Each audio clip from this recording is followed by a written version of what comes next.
आध्यात्मिक दृष्टीने पाहिलं असता आपली कामनाच आपल्याला सतावत असते. आपण कामनाग्रस्त लोक आहोत. हे ऐकायला थोडंसं पटणार नाही किंवा थोडंसं कडवट वाटेल, पण आपण कामनाग्रस्त आहोत.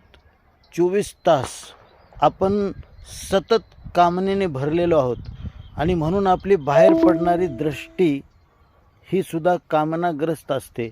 आपण लगेच प्रतिक्रिया देतो. म्हणजे आपल्या कामनेशिवाय आपण दृष्टीही टाकू शकत नाहीत. प्रत्येक गोष्टीमध्ये आपली कामना दडलेली असते. तेव्हा अशा पद्धतीने ह्या कामनेवरच प्रहार होतो किंवा ही कामना आपली पूर्ण होत नाही, त्यावेळेस दुःख जन्माला येतं.